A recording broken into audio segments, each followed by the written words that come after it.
Happy Holy Day, Moors, and welcome to House of Reawakening Minds. House of Reawakening Minds exists to provide for exploration and practice of spirituality in an enlightened community dedicated to honoring the myriad of sacred pathways to the universal creator. We are a holistic center for spiritual grounding, free thought, self-discovery, and more science, an awakening experience for all ages. The 1493 Papal Bull decree aimed to justify Christian European explorers' claims on land and waterways they allegedly discovered and to promote Christian domination and superiority. It has been applied and remains in effect throughout Africa, Asia, Australia, New Zealand, and the Americas. Tonight, our National Grand Sheikh Tarik Bey presents Aboriginal Titles versus Unam Sanctum, Doctrine of Discovery, Colonial Claims. Let's receive him. Islam, gotta make them. One of the things that we need to discuss, particularly now, in relationship to the political atmosphere that's going on right now with the biological warfare on the people, the economic problems, the so-called, which must be qualified, job qualities problems, etc.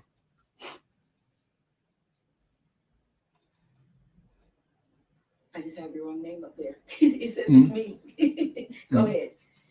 Yes. This is not Dr. G. This is Grand Sheikh Tarik Bey. We apologize. Yes. So we need to go over some things to clarify for a lot of people who are becoming aware of how, or somewhat aware of how things have been operating on the planet as of late, particularly because so many people are being injured in many ways. So many families have been systematically and by design destroyed and dissolved and broken up. Relationships, the natural relationship between man and woman has been systematically attacked, to whereas the problems inherent in the social structure are taken as normal today. All of these are residual, what you call fodder, of Unam Sanctum and Doctrine of Discovery policy operations by the hybrid Europeans under the Niceno-Constantinopolitan Creed operations known as Christian colonial operations, which is more cover of actually Constantine operations on the planet.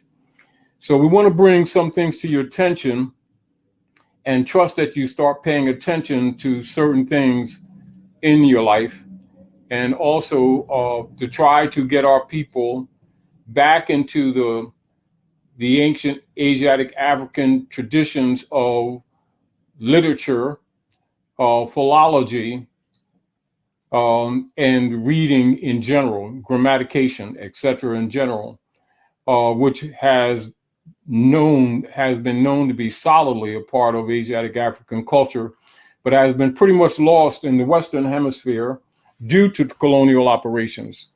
I would like to share with you, since the title we're dealing with is Aboriginal titles and versus Unam Sanctum, we've done multiple angles of sharing information with you relative to Unam Sanctum operations and also the Doctrine of Discovery. So write those down so that you can do a little bit of research to clarify, because we're not getting into those as subject matter in the immediate, though they're related in the subject matter. They are subjects within their own right. However, because of time constraint, we want to remind you, to those of you who are not aware of what Unam Sanctum is and the Doctrine of Discovery is, that you become familiar with that.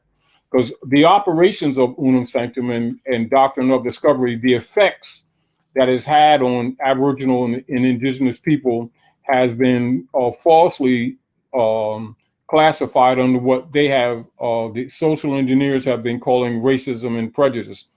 And so the average person who has been subjected to the Frederick T. Gates and John D. Rockefeller education systems will usually respond to the effects of Unam, Sanctum, and Doctrine of Discovery as racism and prejudice, which is actually a diversion, and it actually throws them off of what's really going on.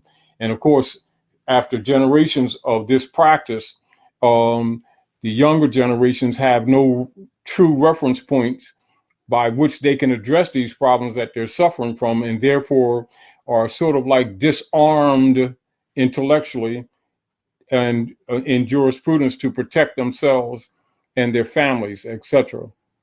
It's sort of like being in a situation whereas they give children matches, and then remove water from bottles or something like that, and in place of the water or the bottles, give them gasoline, and then tell them in emergency, pour the gasoline on. And this is pretty much what has been happening to our people in the real world of civics and politics, where they have been trained to keep arguing racism and prejudice and ignore the reality of their sufferings, economic and political, which happens to be colonial occupation under Unam, Sanctum, and the Doctrine of Discovery, which most of you know about this, but very few people, when you listen to people discussing the problems that we've been having on the planet in these late years, they all almost exclusively run to race and prejudice argument, and very few ever talks about Unam, Sanctum, and the Doctrine of Discovery. I'm going to go to Webster's Dictionary of the English Language, and this is Noah Webster, 1828. And I'm going to read to you Aboriginal. Aboriginal is Latin, it's an adjective, and it means the first, the original, the prime, the primitive. Aboriginal peoples are the first inhabitants of a land or country or area, geographical, etc.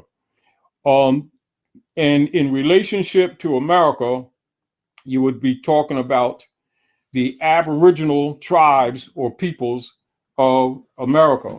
And so logically, the Aboriginals of America are the Americans. And so we're going to go again into the dictionary and look up American. And keep these in mind and mark these down. Remember, this is Webster's Dictionary, 1828. And this is to keep our concepts clear as we're discussing these matters.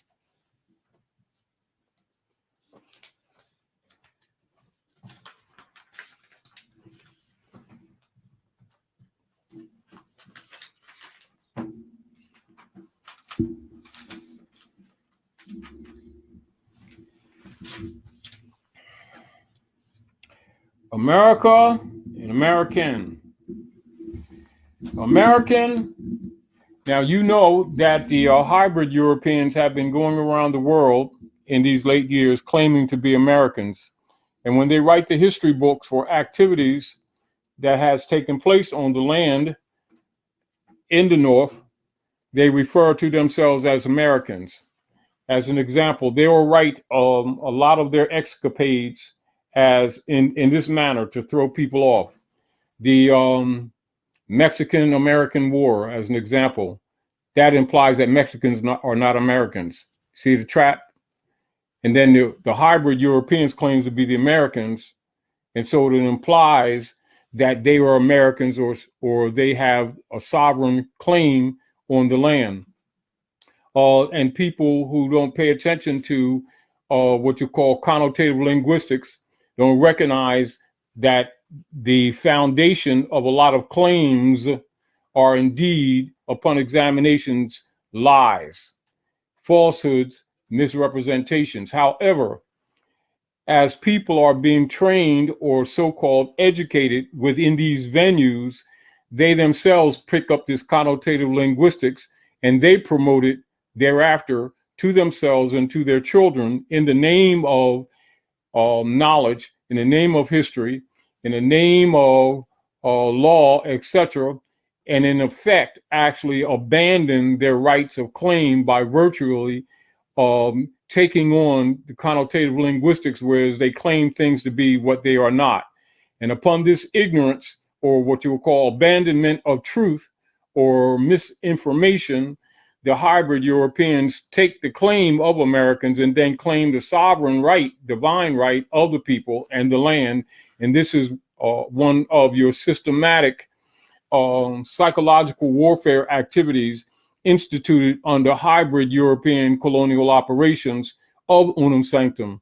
And this is where they have claimed the bodies and the souls of men and instituted it as a governmental policy in all of their colonial escapades.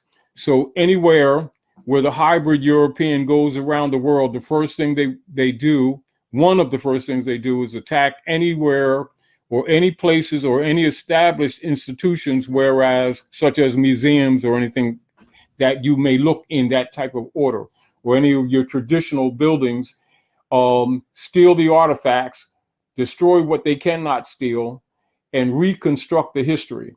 That's called reconstruction. That's one of their favorite words to do.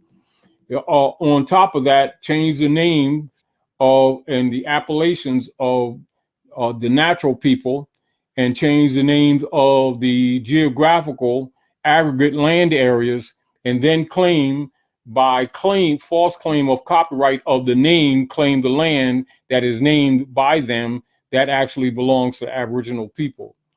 The same way for colonial operations, where they would kill off and murder shakuns, potentists, in all of your matriarchs, etc., in Asia and Africa, in relationship to whatever lands they invade, and then claim that position. And so one of the practices that they do is to conquer a people is to systematically genocide the people off and then claim the people's name as a trophy, and then promote history under that name, etc., which is also impersonation and impostorship, etc. And one of the things that the hybrid Europeans have traditionally called those operations in a visual format, whereas whether they're doing what you call theater or singing or entertainment, they would call it blackface. This is where they would take coal oil, or coal pigment, etc., and wipe their pale skins on their faces with it, and then claim to be Moors and Indians, which is another misterm that they have applied to the Asiatic Africans of the North Gate, etc., and then make their Unam Sanctum claims thereafter. And so one of the things that for most of you who have been keeping up with the House of Reawakening Minds over the years, we've shared with you as an example, when we have suggested to people to go into the congressional records and read in detail House Joint Resolution 192, 73rd Congress, in session with James Traficant, who they later murdered and said that he had an accident on his farm. They actually eliminated him, or what they like to call neutralized. And he did a speech on the Congress in 93 in that area of time. And he's talking about the US corporation bankruptcy. But in the process of talking about the US bankruptcy, he also reveals the fact, which is not taught in these days, that prior to 1913, that all property in America was held by allodial title or by Aboriginal title. And of course, people who know the history are not unfamiliar with that. However, many people don't emphasize that. Here at the House of Reawakening Minds, we emphasize that because it's very important. And it's also, it's sort of like, you ever see those little games that you used to play with children on TV shows, and they'll show little articles or things or toys or objects and say one, these things are not like the other. And it's sort of like a match game. And for adults, they use those kind of things in like in casinos where you pull a lever and try to match either numbers or symbols or faces or things in order to win. It is not unlike that. So today, in today's world, in the political venue of what is known as real property and real estate, etc., and the social engineering operations of what is called mortgages and deeds, many of the people are not aware and never even heard of Aboriginal titles. However, I want to remind all of you who are listening tonight to write that down so you can go into details. What we may do in the future, and one of the things that I had planned to do, but I don't think it would be productive because we always get lost in time, is go over some of the cases in relationship to Aboriginal titles to give you even more reference. We may do that in the future, but what I want to do tonight is lay down these facts to you to get you in a frame of thought, because our people need to actually start getting seriously active to try to slow down the designed destruction of their families and of our communities, which is not beginning, but has always been enforced. However, what's been happening as of late is that they have accelerated those activities. And the different operations of genocide, which are presently happening, including the biological warfare that's really pretty much come out in the open, attack on the people through vaccines and through viruses, etc., and through directed energy weapons disguised as climate control or climate problems, or how do you say, the earth is warming type thing, as if seasons don't change. But most people are not aware, and we understand that they're also using directed energy weapons to accelerate the fires that you see, as well as using other micro technologies, some of them called HARP and CERN, etc., to create what you call flooding at the shore areas, etc., and implying to the people that these are natural occurrences, though some of them are, because we have cyclical activities that the people who understand how the earth works and cosmology understand cyclically that these things take place. But of course, you already know that most of our people have not been connected to their African Asiatic history and cultures, and therefore have lost much of the sensitivities and knowledge of the cosmological nature of our life cycles, and including the metrology sciences of how we laid out cities and also villages, etc., and why some Africans are nomadic and some are more stable according to the areas. Well, they are aware of the cosmological relationship with ourselves and nature, and therefore build and design things accordingly. But without having the knowledge of the Asiatic African culture and the metrology principles, many of our people are caught off guard, not understanding that the earth goes through cycles, and that we would design our cities and our towns and villages harmonic with nature. And so things that may not appear to people in contemporary times as being advanced or progressive has more to do with the knowledge of the workings of nature, as opposed to the concepts of solid and very established brick buildings in certain areas, and why do they not do them in all areas, etc. So that's a consideration for you to take into things for you to take into consideration. So we're going to use we're going to look at American and remind you of things that need to be known. America, one of the great continents, and they will say discovered. It's not discovered. That's another false claim. But anyway, by Sebastian Cabot, etc. So it extends from the 8th degree of north to the 54th degree of south latitude, and from the 35th to the 156th degree of longitude west from Greenwich, being about 9,000 miles in length. And that's just a general geographical longitude and latitude designation of America. And understand that America is not Europe, and understand that the hybrid Europeans that came here under conquest operations are not Americans.